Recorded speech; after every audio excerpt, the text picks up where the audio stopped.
गुरवे सर्वलोकानां भिषजे भवरोगिणां निधये सर्वविद्यानां श्री दक्षिणामूर्तये नमः। सभी को इस कक्षा में स्वागत है।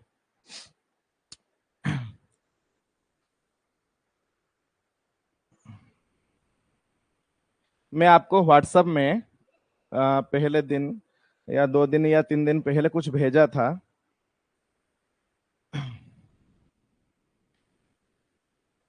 जाया भाव विमर्श करके कुछ नोट्स भेजा था आपको, देखे थे क्या? नहीं तो उसको निकाल कर चेक कर लीजिए। जाया भाव विमर्श करके व जाया भाव विचार करके कुछ आपको प्रदान किया था, भेजा था ग्रुप में। उसको एक बार उसके ऊपर कुछ विमर्श करेंगे, कुछ विचार करेंगे और एक कुंडली निर्माण करेंगे। देखेंगे कि कितना ये बात फलीभूत हो रहा है वर्तमान के समय पर। अस्तु, शायद 1-2 हम पढ़ चुके हैं पहले कि जायस शुभ युक्त ना होकर त्रिक में हो और नीच या अस्तंगत हो तो स्त्री सुख नहीं होता है। यानी कि जायस कौन है? सप्तम से, सप्तम भाव का जो अधिपति, उसे हम जायस कहते हैं। त्रिक स्थान में हो यानी कि षष्ठ स्थान, अष्टम स्थान और द्वादश स्थान में हो। नीच या अस्तंगत हो, नीच हो, नीच राशि में बैठा हो, और क्या हो? नहीं तो अस्तंगत हो, सूर्य के आसपास में हो। तो ऐसे परिस्थिति में क्या होता है? स्त्री सुख नहीं मिलता है, स्त्री सुख से जातक वंचित होता है। त्रिकेश यानी कि षष्ठ भाव का अधिपति, अष्टम भाव का अधिपति, द्वादश भाव का अधिपति व स्वामी जाया भावगत हो और उसमें शुभ ग्रह का संयोग या दृष्टि नहीं हो तो ऐसे परिस्थिति में क्या होता है? जातक स्त्री सुख से वंचित रहता है। एक बार ये नोट पढ़ लीजिए, आपको अच्छा रहेगा आपके लिए। यदि जायस व्यस्त हो, व्यस्त इत्युक्ते द्वादश, द्वादश भाव में हो। कौन हो? जायस यानी कि सप्तम भाव का जो स्वामी हो, अधिपति कहां बैठा होना होगा? यदि द्वादश भावगत हो जाए, द्वादस्थ हो जाए तो क्या होता है ऐसे में? और लग्नेश जन्म राशि सप्तमस्थ हो तो भी जातक को स्त्री सौख्य नहीं मिलता है। सचंद्र शुक्र जिस भाव में हो वहां से सप्तमस्थ शनि मंगल हो तो जातक को विवाह से वंचित रहना पड़ता है। ऐसे परिस्थिति में एक बार देख लीजिए, नोट कर लीजिए, क्योंकि आज एक कुंडली हमारे पास आया है। हम उसको विचार करेंगे कि क्या दिक्कत हो रहा है।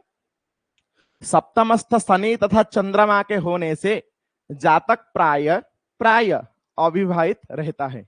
कहां? सप्तमस्थ कौन? शनि और चंद्रमा। सप्तम भाव में यदि शनि और चंद्रमा रह जाए, वहां पर भी विचार करना पड़ता है। पाप ग्रह दृष्टि दे रहे हैं या शुभ ग्रह दृष्टि दे रहे हैं। ऐसे परिस्थिति में क्या होता है? प्रायतः जातक अविवाहित रहता है। सप्तम में बुध शुक्र शुभ ग्रह की दृष्टि या योग रहित होने से जातक स्त्री विहीन होता है। सप्तम में बुध शुक्र शुभ ग्रह की दृष्टि नहीं होता है, और क्या नहीं होता है? या शुभ ग्रह नहीं बैठे। ऐसे परिस्थिति में जातक प्रायतः क्या करता है? विवाह सुख से वंचित रहता है।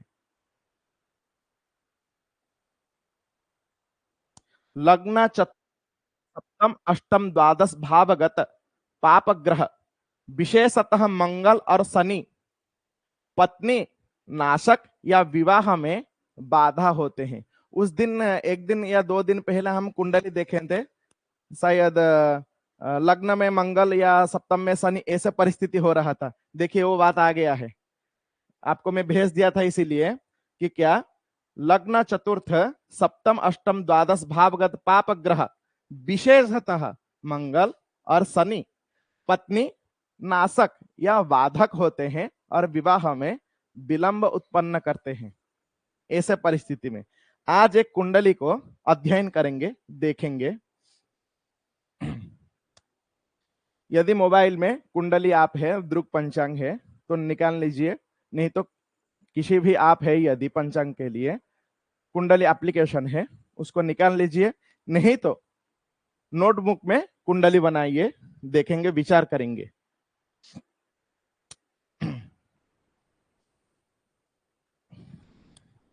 कोई हमको डेट ऑफ बर्थ प्रदान किए हैं, डेट ऑफ बर्थ लिख लीजिए 3/5/1992, 1992, 3/5/1992, यानी कि 3 तारीख 5 महीना यानी कि मई महीना, और 1992 शाम के 6:15। ये कहां से?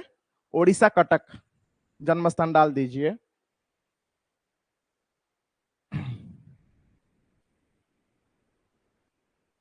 तीन मई 1992,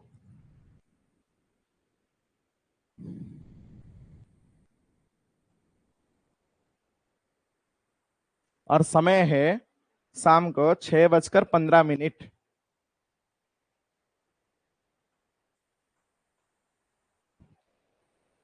और प्लेस कहां है? कटक।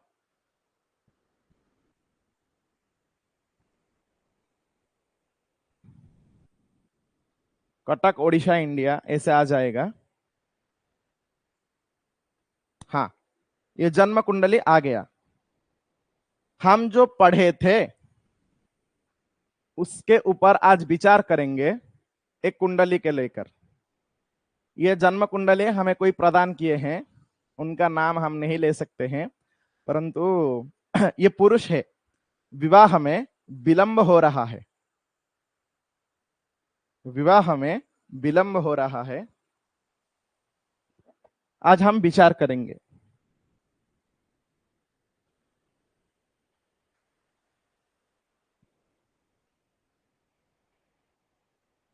सभी ने, यदि किसी के पास मोबाइल ऐप नहीं है तो डाउनलोड कर दीजिए, दृक पंचांग अच्छा होगा।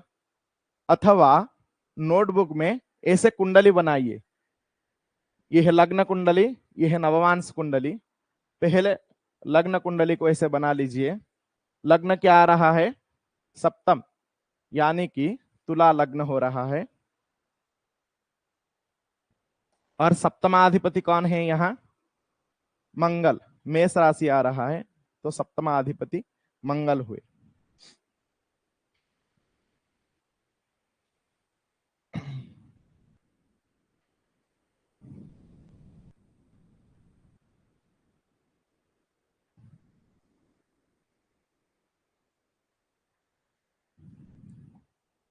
पहले हम देखेंगे कि वो प्रश्न पूछे हैं, अभी तक विवाह नहीं हो पा रहा है, उसका कारण क्या है।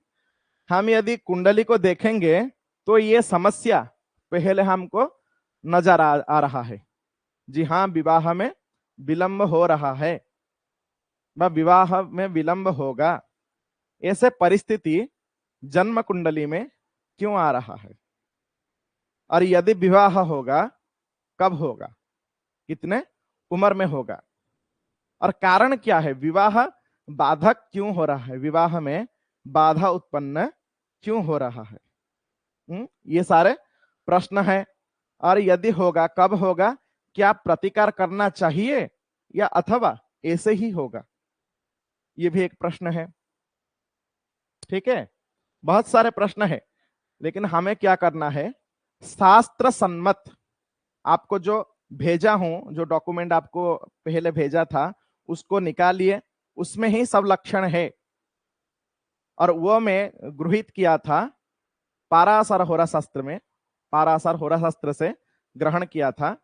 इसीलिए आप उसको अच्छे तरीके से यदि याद रखना चाहेंगे तो रखिए, नहीं तो लिखकर रख लीजिए, जीवन में अवश्य ही काम में आएगा वो। तो पहले हम क्या देखेंगे, यहां प्रश्न है विवाह को लेकर। विवाह के लिए हम कौन से भाव से देखते हैं? पता है हमको सप्तम भाव से हम विवाह के लिए विचार करते हैं, चाहे वो पुरुष हो चाहे वो कन्या के लिए हो। सप्तम भाव से मुख्य रूप से विवाह के लिए हम विचार करते हैं। यहां सप्तमाधिपति कौन है? सप्तमाधिपति मंगल है। सप्तमाधिपति मंगल है और मंगल कौन से राशि में बैठे हैं? मीन राशि में है। हाँ, अस्तु, मीन राशि में बैठे हैं। किसके साथ? बुध, बुध के साथ मीन राशि में बैठे हैं। तो आपके लिए अभी प्रश्न है, यदि आप पढ़े होंगे, थोड़ा दिमाग खर्च करेंगे, तो बताइए मीन राशि मंगल के लिए अच्छा होता है या नहीं होता है? कौन से बल को यह प्राप्त कर रहा है? पुरुष राशि में है या स्त्री राशि में है? कोई बल प्राप्त कर रहा है या नहीं कर रहा है? क्योंकि जब आप कुंडली देखेंगे, इतना सोचने के लिए आपको समय नहीं मिलेगा। हाँ हाँ हाँ, ठीक है। उसके बाद कोई बल को प्राप्त कर रहा है क्या? तो मित्र राशि में है या शत्रु राशि में है?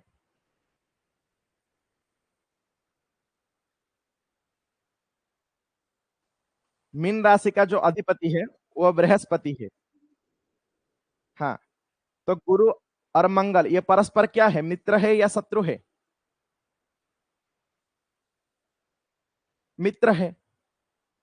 हाँ, तो यहाँ सप्तमाधिपति तो मित्र राशि में है। और यदि विचार करेंगे, चंद्रमा शुक्र है, सप्तम बैठे हैं, शुभ ग्रह बैठे हैं, तो विवाह जल्दी हो जाना चाहिए ऐसे परिस्थिति में। तो क्यों नहीं हो रहा है? दिक्कत क्या हो रहा है भैया? एक मिनट। हाँ, बहुत बढ़िया। सप्तमाधिपति, ठीक है आपके बात, हाँ ठीक है, ये शास्त्र में लिखा है कि क्या है, सप्तमाधिपति जो है वो कहाँ बैठे हैं? चाहे वो मित्र राशि हो, परंतु पहले क्या हो गया, त्रिक स्थान में बैठे हैं। आपको जो नोट्स भेजा हूं उसमें देखिए लिखा होगा कि सप्तमाधिपति यदि त्रिक स्थान में हो जाए तो विवाह में पहले बाधा उत्पन्न करते हैं। चाहे वो मित्र राशि हो ना क्यों ना हो। और दूसरी बात क्या है, षष्ठ, षष्ठ भाव यानी कि रोग, शोक, शत्रु, ये सब विचार करते हैं। और एक बात देखिए, सप्तम भाव का व्यय भाव कौन सा है? सप्तम, जी,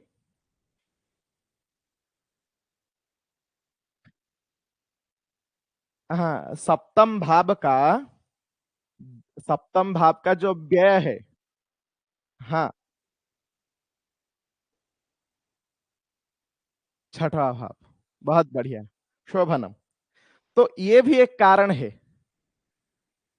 हम सप्तम भाव को विचार करते हैं, हम अभी लग्न को विचार नहीं कर रहे हैं। हमारे पास प्रश्न आया है विवाह, हमारे पास जो प्रश्न आया है हम उसको ही विचार कर रहे हैं। तो सप्तम भाव का व्यय भाव हो रहा है क्या? क्योंकि ये पहला हो गया, दूसरा, तीसरा, चौथा, पंचवा, ऐसे हम गिनेंगे आगे आगे। तो यहाँ द्वादश हो रहा है, तो ये भी एक त्रिक हो गया, हम पढ़े हैं। हो रहा है या नहीं हो रहा है? हो रहा है। तो देखिए कैसे कॉम्बिनेशन हो रहा है। इसीलिए जातक, और भी बहुत कारण है, अभी चर्चा करेंगे। इसीलिए जातक क्या हो रहा है, विवाह में बाधा उत्पन्न हो रहा है जातक के लिए। और एक बात देखिए, सप्तम भाव में कौन कौन ग्रह बैठे हैं?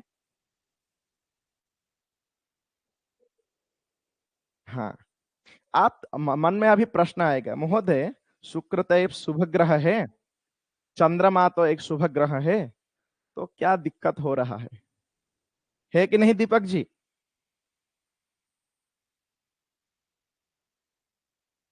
हाँ। सूर्य यहाँ पर उच्चस्थ है, देखिए मेष राशि में सूर्य उच्चस्थ रहते हैं। परंतु सूर्य और चंद्रमा आसपास में कब बैठते हैं? हाँ, अमावस्या तिथि, यानी कि क्षीण चंद्रमा हो, अमावस्या होगा, द्वितीया भी होगा। यदि डिग्री हमको पता चल जाएगा, डिग्री में यहां पर देखिए सूर्य कितने अंश पर है, मेष राशि में 19 अंश पर है। हाँ, और चंद्रमा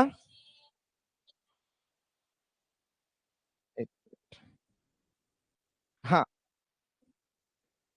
हाँ हाँ हाँ हाँ, तो क्षीण चंद्रमा हो रहा है कि नहीं? तो चंद्रमा यह शुभ युक्त है या पाप युक्त है?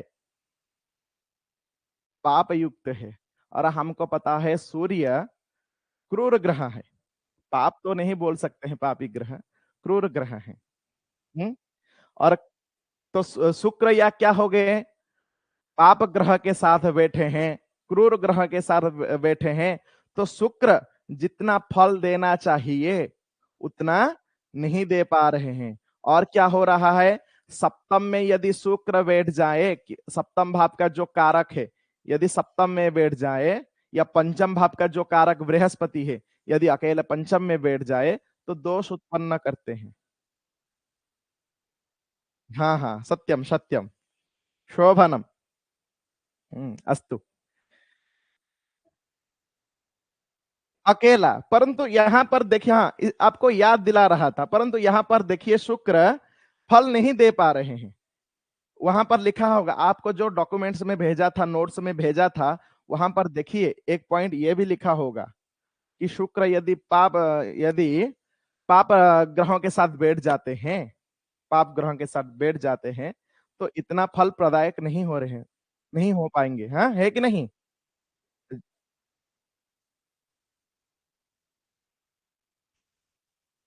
हाँ हाँ हाँ हाँ जी। हाँ, वो विचार करेंगे, एक एक विचार करेंगे। बहुत बहुत धन्यवाद, आपका सुदृष्टि है। हम एक एक विचार करेंगे। बाकी जो विद्यार्थी है, हाँ हाँ, क्यों नहीं देखेंगे, देखना पड़ेगा। शनि की, हाँ नहीं नहीं नहीं नहीं, तृतीय दृष्टि पड़ेगा पर कैसे, सप्तमाधिपति के ऊपर। हाँ हाँ हाँ, शोभन, वाह वाह, बहुत बढ़िया बहुत बढ़िया, ठीक है, हाँ? बाकी विद्यार्थी भी थोड़ा नजर डालिए कि यह क्या हो रहा है। जो सप्तमाधिपति है, सप्तम घर के जो मालिक है वो कौन है, मंगल है। और मंगल कहाँ बैठे हैं, त्रिक स्थान में बैठे हैं। हमको पता है त्रिक स्थान क्या होता है, षष्ठ, अष्टम और द्वादश भाव। आपको नोट्स भेज दिया हूं पहले से, थोड़ा नजर डालिए। और क्या हो रहा है, सप्तम स्थान से द्वादश भाव कौन सा हो रहा है, मीन राशि, षष्ठ भाव हो रहा है। ये भी एक दोष हुआ। और जैसे कि यदि हम दृष्टि विचार करेंगे, कौन से शुभ ग्रह और पाप ग्रह सप्तम भाव को दृष्टि दे रहे हैं, पहले ये देखिए, कोई ग्रह दृष्टि दे रहे हैं क्या?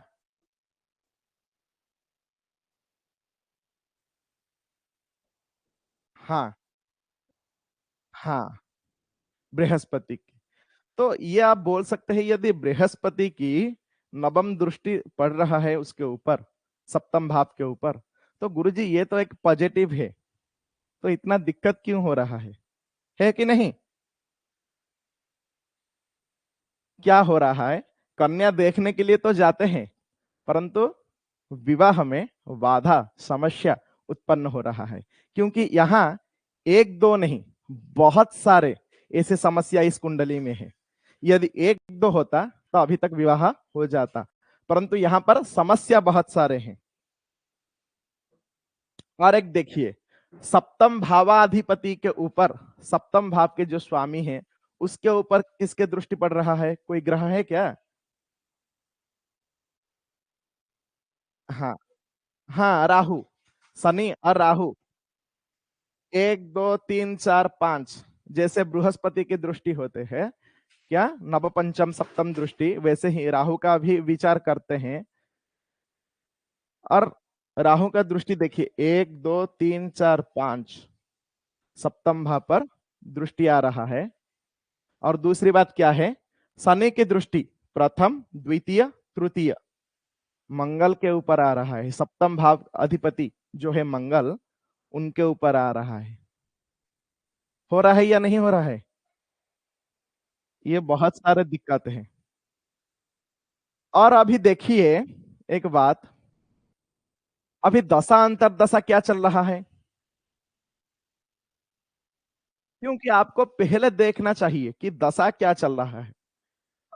हाँ, राहु दशा अंतरदशा, केतु अंतरदशा, इनसि कुज राहु जीव मंदज्ञ केतु, उसके बाद शुक्र आएंगे। हाँ, तो राहु कहाँ बैठे हैं? तृतीय भाव पर बैठे हैं और दृष्टि दे रहे हैं। कार्यनाशः, राहु दृष्टि कार्यनाशः। दृष्टि यदि राहु की भी मंद दृष्टि है, उनके दृष्टि से भी कार्यनाश होता है। हरिओम। अशोक जी थोड़ा माइक बंद कर लीजिए। हाँ, शोभनम अस्तु। तो ये भी एक दिक्कत हो रहा है, क्या शुभ दशा अंतरदशा चल रहा है इस समय? हाँ, राहु के दशा और केतु के अंतरदशा। उसके बाद राहु महादशा में शुक्र अंतरदशा, है कि नहीं? तो शुक्र है लग्नाधिपति और अष्टमाधिपति, और लग्नाधिपति सप्तम में बैठे हैं, दृष्टि दे रहे हैं लग्न के लिए। और लग्नाधिपति हमको पता है अच्छे ही होते हैं। प्रतिकार करना चाहिए लग्नाधिपति के लिए, शुक्र के लिए प्रतिकार करना चाहिए। और क्या समस्या आपको नजर आ रहा है इस कुंडली में? सिर्फ लग्न कुंडली नहीं, नवांश कुंडली के ऊपर थोड़ा दृष्टि डालिए। जैसे, हाँ,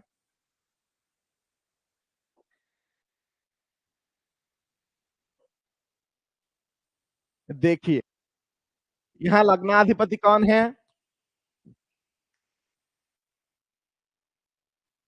हाँ हाँ, नवांश, नवांश कुंडली हम कैसे विचार करते हैं पता है? आपको बोला था एक दिन, मेष मकर तुला कर्क से प्रारंभ करते हैं। कितना डिग्री में लग्न है, बाकी ग्रहों का कितना डिग्री है, और एक नवांश का मान कितना होता है? 3 अंश 20 कला। हाँ, उसी हिसाब से यदि नोटबुक में आप बना सकते हैं धैर्य के साथ तो अच्छा है। हम्म। तो यहाँ पर नवांश कुंडली में लग्न भाव का मालिक कौन हो गए? मंगल, है कि नहीं? हाँ, और मंगल कहाँ बैठे हैं देखिए एक बार, पंचम भाव में बैठे हैं, बहुत बढ़िया, ठीक है। सिंह राशि में बैठे हैं, परंतु किसके साथ? शनि के साथ। और यहां पर सप्तमाधिपति कौन है?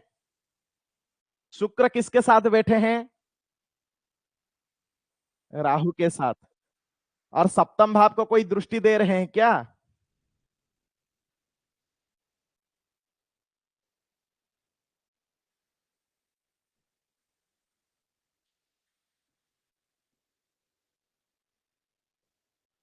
जी देखिए, जैसे लग्न कुंडली में बाधक हो रहा था, वैसे ही नवमांश कुंडली में बाधा हो रहा है या नहीं हो रहा है?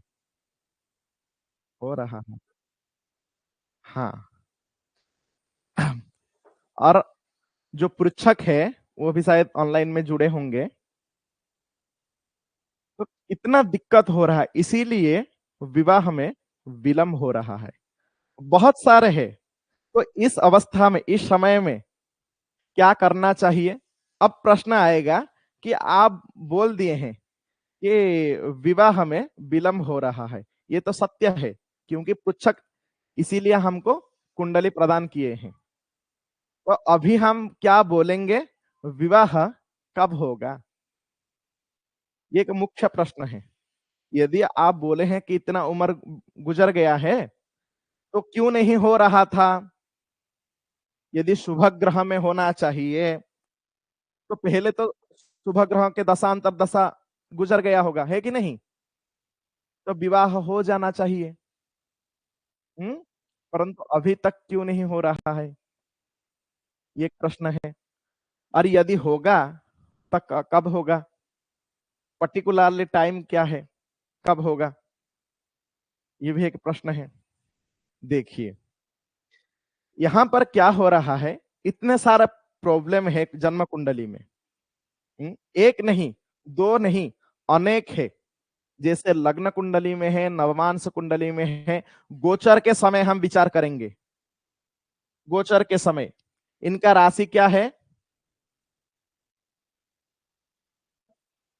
जी? हाँ हाँ हाँ हाँ हाँ। जन्म कुंडली में चंद्र जहां बैठे होंगे, आंख बंद कर आपको बोलना चाहिए कि उसी अनुसार राशि आएगा।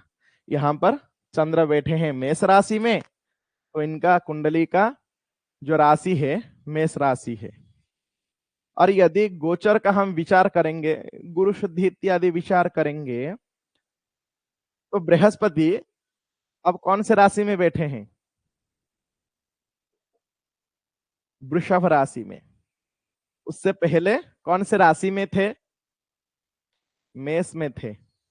और देखिए जन्म कुंडली में बृहस्पति कौन से घर का, कौन से भाव का मालिक है? हाँ। और नवमांश कुंडली में भाग्याधिपति है और व्ययाधिपति है। लग्न कुंडली में तृतीयाधिपति और षष्ठाधिपति। यानी कि याद रख लीजिए, तुला लग्न के लिए बृहस्पति अच्छा फल प्रदायक ग्रह नहीं है, कारक ग्रह नहीं है। इससे हम पता चल रहा है इससे। हम्म? तो जब गोचर में मेष राशि में थे, उससे पहले द्वादश में गोचर में थे, कुंडली में अच्छे परिस्थिति में बृहस्पति नहीं है, तो द्वादश अच्छे फल प्रदायक नहीं है। और उसके बाद जन्म लग्न मेष राशि में जब बृहस्पति होंगे, वहां पर भी गोचर में गुरु शुद्धि नहीं होगा। जब वृषभ में होंगे तो ठीक है, मेष और वृषभ तो द्वितीय बृहस्पति है, तो अच्छा स्थिति होगा या नहीं होगा?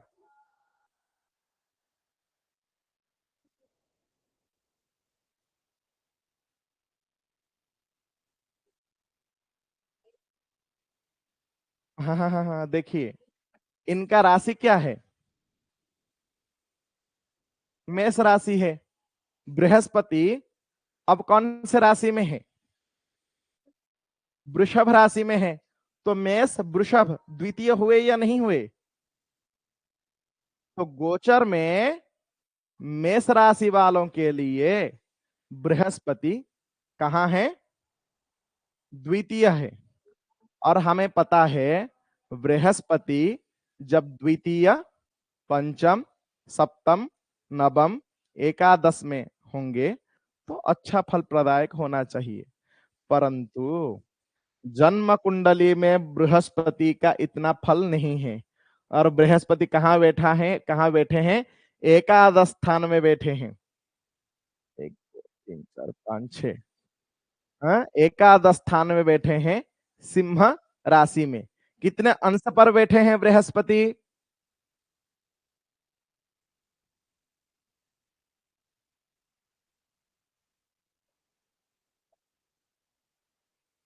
हाँ, बृहस्पति बैठे हैं 10 अंश में।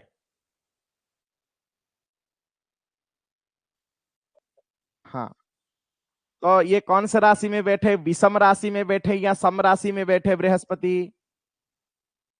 विषम राशि में। तो ये अच्छा फल प्रदायक होंगे या नहीं होंगे? कौन से अवस्था में बैठे बृहस्पति?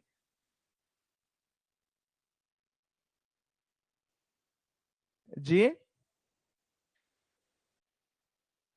बाल अवस्था, उसके बाद कुमार अवस्था, किशोर अवस्था जिसे बोलते हैं। हाँ, तो कुमार अवस्था में फल देना चाहिए, थोड़ा बहुत तो फल देना चाहिए। हम्म? परंतु क्या करना चाहिए इसके लिए? जातक को प्रतिकार करना चाहिए। कुंडली में बहुत सारा समस्या है, नवांश में भी समस्या है, अभी दशा अंतरदशा ठीक नहीं चल रहा है। यदि सब परिस्थिति को हम अन्वेषण करेंगे, हम अष्टक वर्ग को भी देखना चाहिए हमें। हमें हस्त को भी देखना चाहिए। धीरे धीरे आगे पढ़ेंगे, हमारे लिखा है विषय क्या क्या विषय में अष्टक वर्ग है और हस्तरेखा शायद नहीं है, लेकिन थोड़ा बहुत पढ़ेंगे हस्तरेखा के विषय में। कहाँ से विवाह विचार करते हैं, संतान सुख प्राप्त होगा या नहीं होगा। परंतु इस कुंडली में समस्या वह थे। अब क्या करना चाहिए, इनको प्रतिकार करना चाहिए, है कि नहीं। विवाह के लिए मुख्य रूप से प्रतिकार करना चाहिए। किनका प्रतिकार करना चाहिए विवाह के लिए? क्यों शुक्र का करना चाहिए? यदि ठीक है, आप बोले कि शुक्र का करना चाहिए, परंतु पहले क्या करना चाहिए? सप्तमा अधिपति हमें यह देखना चाहिए। सप्तमा अधिपति कौन है? मंगल है। सप्तमा अधिपति और द्वितीय अधिपति मंगल है। तो सप्तमा अधिपति मंगल त्रिक स्थान में बैठ गए और स्वराशि से यानी कि सप्तम भाव से द्वादश में बैठ गए, तो पहले सप्तमा अधिपति का प्रतिकार करना अवश्य चाहिए, है कि नहीं। जी। और उसके बाद क्या होना चाहिए? पुरुष के लिए ये चंद्रमा है, क्षुण चंद्रमा हो गए, तो मन का कारक है, इनका मन भी थोड़ा चंचल रहेगा। हम्म धैर्यवान नहीं हो पाएंगे। क्यों नहीं हो गए? धैर्यम शैर्यम विक्रमम पराक्रमम इत्यादयः तृतीय भावात विचारः दैवज्ञः कुर्वन्ति। यानी कि धैर्य शैर्य पराक्रम विक्रम तृतीय भाव से विचार किया जाता है। तृतीयाधिपति बृहस्पति हो गए, और बृहस्पति ठीक है सिंह राशि में बैठे हैं, परंतु राहु बैठे हैं। तो ये क्या करेंगे, थोड़ा दिक्कत करेंगे। और दृष्टि भी दे रहे हैं चंद्र के ऊपर, सूर्य के ऊपर, शुक्र के ऊपर। तो चंद्रमा का भी प्रतिकार अवश्य करना चाहिए, और विवाह के लिए शुक्र का भी प्रतिकार करना चाहिए। लग्नाधिपति ठीक है, लग्नाधिपति शुक्र दृष्टि दे रहे हैं लग्न को, यानी कि जो कुंडली है क्या है, सौंदर्यवान होंगे और थोड़ा क्रोधी भी होंगे, क्योंकि सूर्य का दृष्टि दे रहे हैं, पूर्ण दृष्टि लग्न के ऊपर। चंद्रमा का तो इतना प्रभाव नहीं है, क्षीण हो गए हैं, तो प्रभाव तो पॉजिटिव तो नहीं मिलेगा, परंतु नेगेटिव मिलेगा। यहाँ चंद्रमा कर्माधिपति है। यदि प्रत्येक भाव को हम विचार करेंगे तो बहुत सारे निकलेगा, परंतु हमारा मुख्य उद्देश्य क्या है? विवाह के लिए। इसके बाद क्या आएगा? गोचर में यदि हम देखेंगे, अभी बृहस्पति मिथुन में जाएंगे, तो मेष वृष मिथुन तृतीय बृहस्पति होंगे। और दशांतर दशा में क्या है? राहु महादशा, केतु चल रहा है, उसके बाद शुक्र आएंगे। तो शुक्र का भी प्रतिकार अवश्य करना चाहिए।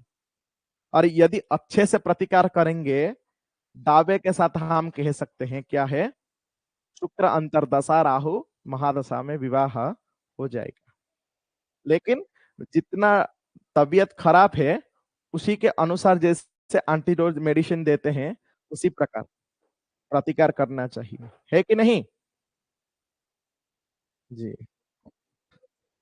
हाँ।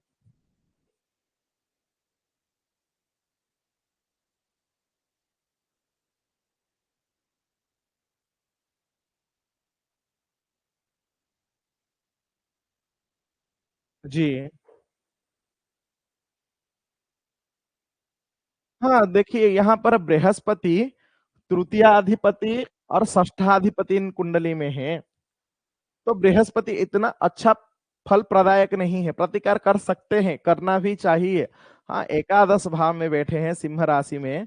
हाँ, एक दो तीन चार पांच स्वगृहों को दृष्टि दे रहे हैं, छह सात विद्या घर को भी दृष्टि दे रहे हैं, नौ यहाँ पर भी दृष्टि दे रहे हैं, परंतु जितना अच्छा रिजल्ट देना चाहिए नहीं दे पा रहे हैं, तो प्रतिकार तो अवश्य करना चाहिए, परंतु स्टोन धारण नहीं करना चाहिए। आप किसी को, हाँ।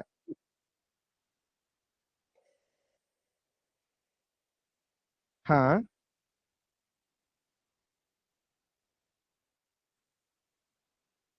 हाँ। नहीं देखिए, हाँ, ऐसे विचार नहीं कर सकते हैं। स्टोन धारण के विषय में आप ऐसे विचार नहीं कर सकते हैं। हैं? चाहे वो अष्टमाधिपति होना या षष्ठाधिपति हो गया, तृतीयाधिपति हो गया, द्वितीयाधिपति हो गया, द्वादश अधिपति हो गया, ऐसे वाले को आप ज्यादा स्टोन धारण नहीं करा सकते हैं। यदि हाँ शनि भाग्याधिपति है और अष्टमाधिपति है तो उस विषय में ठीक है, परंतु तृतीयाधिपति षष्ठाधिपति को यदि आप पोखराज धारण करा देंगे इस समय तो उतना फल प्रदायक नहीं है, नहीं होंगे। तो क्या करना चाहिए? जप करना चाहिए, दान करना चाहिए, और सहस्त्र नाम इत्यादि, विष्णु सहस्त्र नाम हो और कुछ हो, बृहस्पति के लिए जो प्रतिकार हो वो सब करना चाहिए, परंतु स्टोन धारण नहीं करना चाहिए। और किसी का कोई प्रश्न है? इस कुंडली को देखिए और गंभीर से चिंतन करिए, बहुत सारा है। यदि एक कुंडली को हम विचार करेंगे तो 2 घंटा 3 घंटा जाएगा, लेकिन शॉर्टली हम विचार करेंगे। जी हाँ। हाँ। हाँ।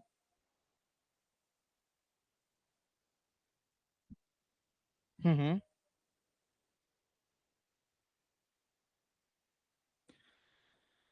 गोचर में देखिए, हम एक बोलते हैं बृहस्पति शुद्धि है, जो गोचर है वो स्थूल मान है।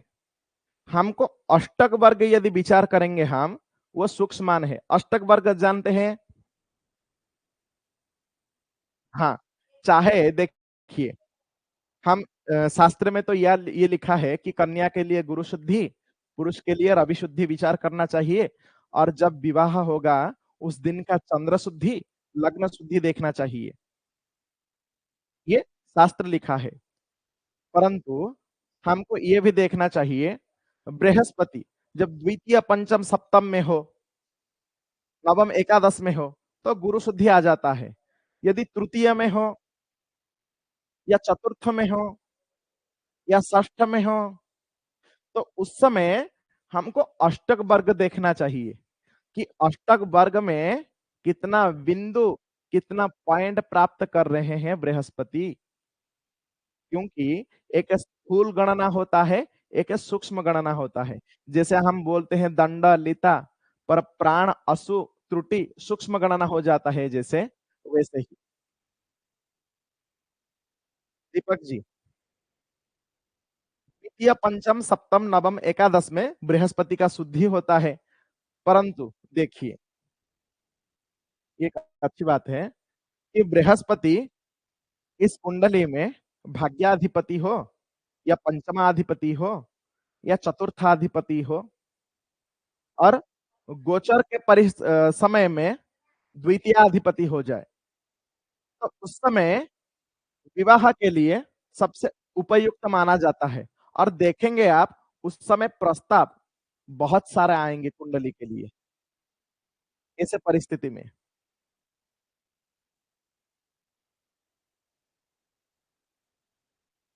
नहीं नहीं नहीं नहीं, सप्तम ऐसे नहीं, सप्तम दृष्टि हो या चाहे नहीं हो, हम गोचर को विचार करते हैं। क्यों करते हैं? क्योंकि सबको लेकर हम चलना है, हमको साथ साथ में विचार करना है।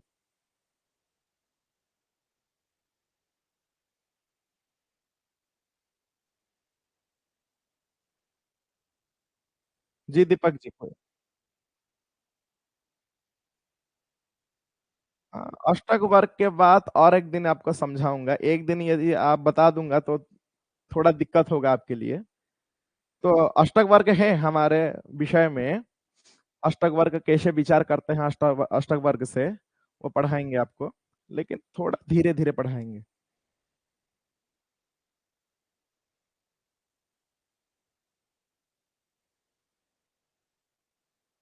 हाँ। हाँ, अच्छा फल कब देंगे? चाहे वो गोचर में खराब हो, परंतु यदि अष्टक वर्ग में अच्छे स्थिति में हुए, अच्छे बिंदु प्राप्त कर रहे हैं, तो गोचर में खराब हो तो कोई दिक्कत नहीं है। क्योंकि गोचर स्थूल गणना है और सूक्ष्म गणना क्या है? अष्टक वर्ग है। तो हम ऐसे विचार करते हैं। देखिए अब बोल देता हूं, किस पुरुष का मान लीजिए अब वृषभ राशि है।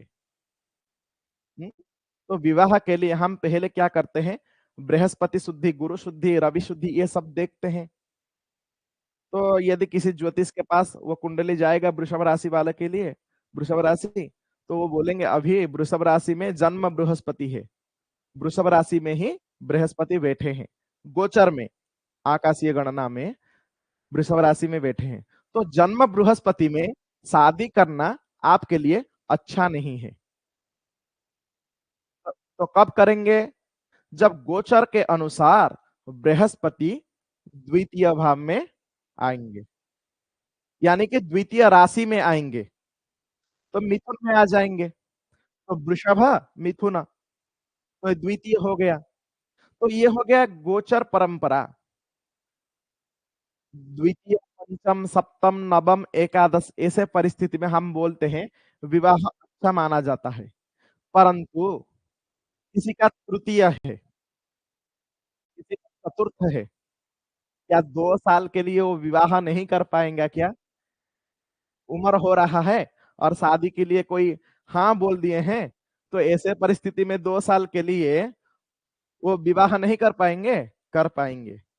उस समय हमको देखना चाहिए अष्टक वर्ग में कितना बिंदु प्राप्त कर रहे हैं बृहस्पति, और कुंडली में कैसे परिस्थिति में है। हाँ, इसके अनुसार हम बोल पाएंगे। उतना डीपली मत जाइए, आज के लिए इतना देखिए।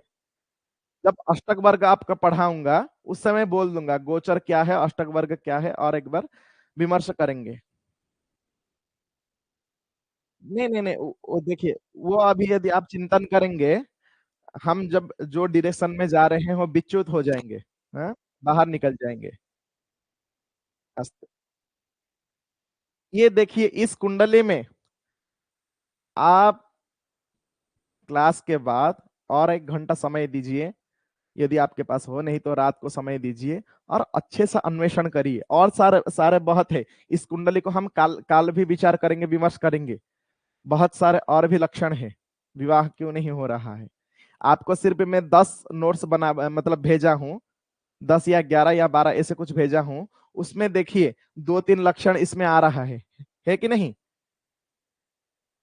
तो और बहुत सारे ऐसे लक्षण हैं। हाँ, नवमांश कुंडली में ऐसे विचार कर सकते हैं आप। जी, ग्रहों का बल के लिए मुख्य है, शास्त्र ये बोले हैं। नहीं नहीं नहीं नहीं, बहुत बढ़िया प्रश्न है आपका दीपक जी। शास्त्र के बहुत सारे ग्रंथों में ये भी दिखा जाता है कि जैसे आप लग्न कुंडली को प्रशस्त मान रहे हैं, मुख्य मान रहे हैं, वैसे ही नवमांश कुंडली से विचार करना चाहिए। जैसे कि यदि आप प्रश्न मार्ग पढ़ेंगे या बाकी सारे फलित ग्रंथ है, वहां पर लिखा है कि लग्न और चंद्र राशि और सूर्य राशि, इन तीन में जो बलवान है उनसे विचार करना चाहिए, है कि नहीं? हाँ, जैसे कि मान लीजिए यहाँ लग्नाधिपति दुर्बल है, परंतु राशियाधिपति बलवान है, चंद्रमा बलवान है, तो हमें चंद्रमा से ही विचार करना चाहिए। ये लिखा है प्रश्न मार्ग में, ये लिखा है। हाँ, और चंद्रमा लग्नाधिपति, राशियाधिपति और सूर्य राशि, जैसे ये हो गया, वैसे ही जैसे आप लग्न को मुख्य मानकर लग्न से लग्न कुंडली देखते हैं, वैसे ही नवमांश कुंडली में हर कुछ विचार कर सकते हैं, और मुख्य रूप से आवश्यक ही है। परंतु वर्तमान के समय पर ज्योतिष दैवज्ञ के पास समय अभाव के कारण हम सिर्फ प्राधान्य देते हैं लग्न कुंडली को। नहीं तो षोड़श वर्ग कुंडली है, सप्त वर्ग कुंडली है कि नहीं है? हाँ, लग्नम होरा दृष्टानम इत्यादयः सप्तवर्ग कुंडली कुंडली सन्ति। परंतु मुख्य रूपेण हम प्राधान्य दे रहे हैं किनको? लग्न को दे रहे हैं। और जब प्रश्न हमारे पास आएगा कि विवाह के लिए हो, संतान के लिए हो, भूमि के लिए हो, वाहन के लिए हो, और ऐसे जब प्रश्न आएगा, तो उसके अनुसार जो बाकी सारे जो कुंडली है उनको भी देखना चाहिए। हाँ, नवमांश तो अवश्य। आप चाहे कुछ भी देखिए, चाहे आप पुत्र संतान देखिए, विवाह प्रसंग देखिए, ग्रहों का बल देखिए, चाहे धन आगमन देखिए, चाहे आप विद्या देखिए, लग्न के साथ नवमांश को देखना चाहिए। यदि आप सिर्फ लग्न को देख रहे हैं तो दिक्कत होगा, परंतु लग्न के साथ मैं देखा हूं, ऐसे एक दो परिस्थिति आया है मेरे पास, लग्न कुंडली में ग्रहों दुर्बल है परंतु नवांश में अच्छे परिस्थिति में है और शुभ फल भी प्रदान कर रहे हैं जी।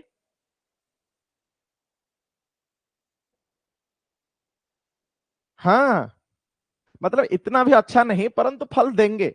यदि नवमांश कुंडली में अच्छे हैं तो अवश्य ही फल देंगे। इसीलिए लग्न के साथ हमको कंपेयर करना चाहिए नवमांश कुंडली को।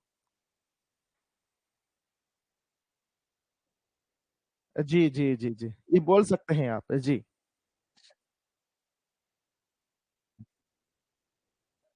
हम्म हम्म हम्म। धनु कुंडली में बहुत बढ़िया प्रश्न है। बाकी विद्यार्थी भी एक कुंडली बना लीजिए। आपको एक भेज दूंगा पीडीएफ करके, कारक और मारक, कौन से कुंडली के कौन से लग्न में कौन से ग्रह कौन से भावाधिपति कारक है और मारक है।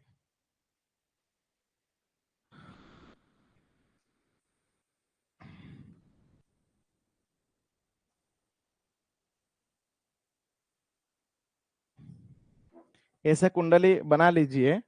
प्रश्न आया है धनु, धनु लग्न, धनु लग्न में बुध,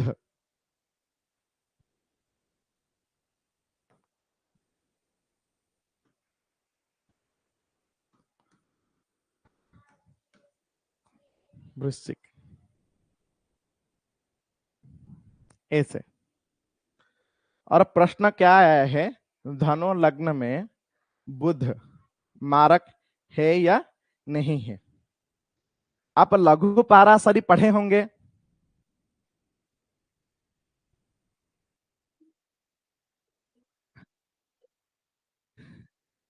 हाँ, वो ठीक है। दीपक जी, हाँ, कोई बात नहीं, बोल देता हूं। क्योंकि नहीं नहीं, देखिए, आप पूछे हैं कि धनु लग्न में बुध, देखिए वहां पर लघु पाराशरी में क्यों बोल रहा हूं मैं, रेफरेंस दे रहा हूं क्योंकि आप कक्षा के बाद आप जाकर देख सकते हैं। ऐसे नहीं मैं मन से बोल दूंगा आपको, आप नोट कर देंगे, बाद में आपको ही दिक्कत होगा, मुझे भी दिक्कत होगा। हाँ, इसीलिए लघु पाराशरी में ये श्लोक है। यदि शुभ ग्रह केंद्राधिपति होते हैं तो उनका सौम्यत्य नष्ट हो जा रहा, मतलब नष्ट हो जाएगा। यदि पाप ग्रह केंद्राधिपति होते हैं तो उनका पापत्व नष्ट हो जाता है।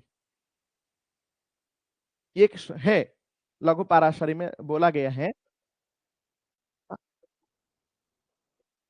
हाँ, उनका सौम्यत्व नष्ट हो जाता है, मतलब शुभत्व नष्ट हो जाता है, और पापी ग्रहों का उनका पापत्व नष्ट हो जाता है, क्योंकि केंद्र एक फिनाइल हाउस हम बोलते हैं।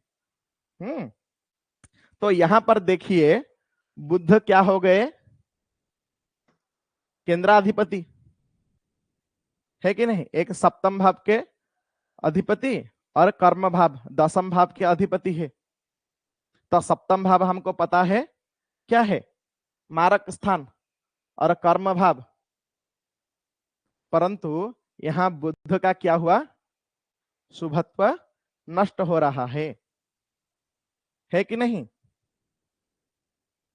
हाँ, तो बुध क्या अच्छे फल प्रदायक हो पाएंगे।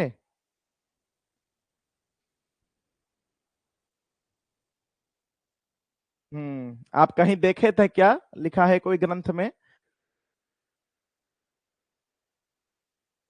हाँ हाँ हाँ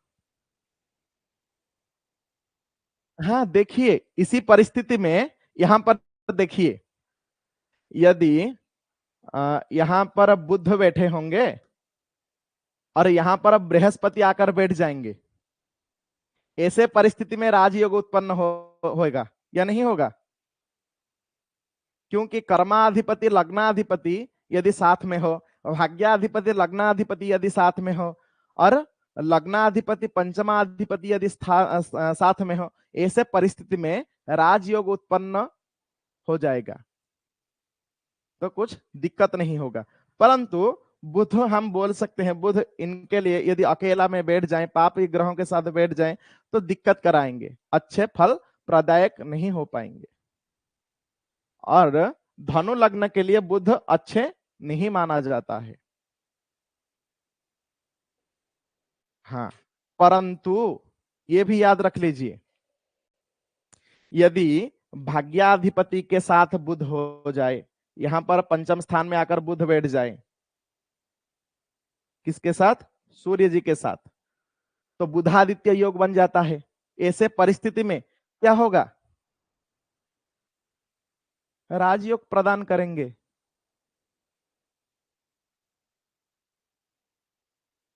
जी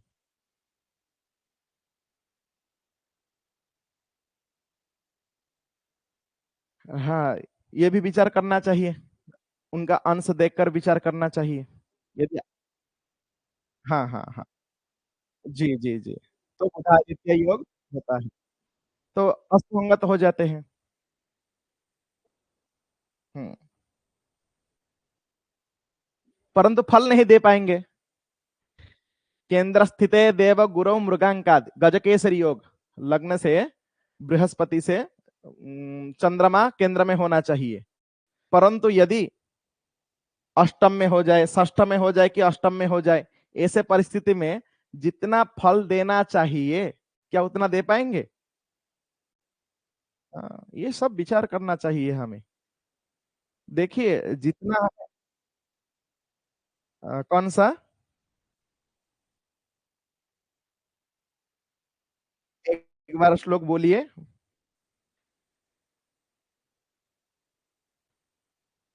नदिशन्ति शुभम नृणाम सौम्य केंद्राधिपा यदि क्रूराश्चेत अशुभ होते प्रबलाश्चोत्तरत्तरम, एवं वा? हाँ हाँ, सत्यम सत्यम, अस्तु अस्तु। हाँ, ये एक श्लोक है, यदि लघु पाराशरी में है, आप जाकर ये पढ़ लीजिए। और मेरे मानिए तो यदि लघु पाराशरी कंठस्थ कर लेते हैं, हम्म, आपके लिए अच्छा है। लघु पाराशरी जिसका कंठस्थ हो गया, मान लीजिए फलित में थोड़ा बहुत बुद्धि आपका चलेगा। दीपक जी, लघु पाराशरी बोल रहे हैं कि ग्रुप में भेज दिए हैं, नहीं तो मैं भेज दूंगा, एक बार उस श्लोक को पढ़ लीजिए। अस्तु। और कोई प्रश्न किसी का?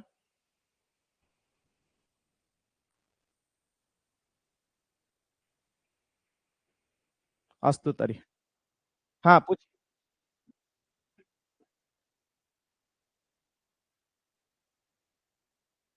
हाँ।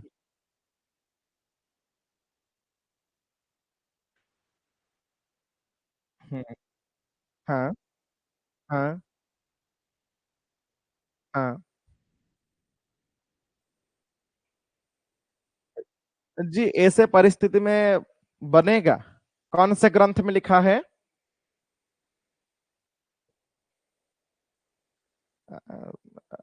ऑथर कौन है? कोई आर्स ग्रंथ है क्या? अच्छा, एक मिनट रुकिए। देखिए, मुख्य रूप से वह ग्रंथ भेजिए, पीडीएफ भेजिए। जो ग्रंथ आर्स होना चाहिए, मतलब फलभूत होना चाहिए। वर्तमान के समय में बहुत सारे नए नए ज्योतिषी नाम बढ़ाने के लिए ग्रंथ लिख रहे हैं, उनके ग्रंथ हम नहीं देखना चाहिए।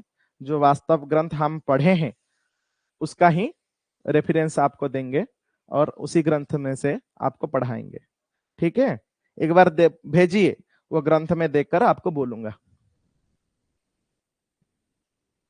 अस्तु तरी, आज के लिए इतना ही। मंगलाचरण करेंगे। ओम सदाशिव समारंभ शंकराचार्य मध्यमा अस्मदाचार्य पर्यंतम वंदे गुरु परंपरा। सभी को नमस्कार है।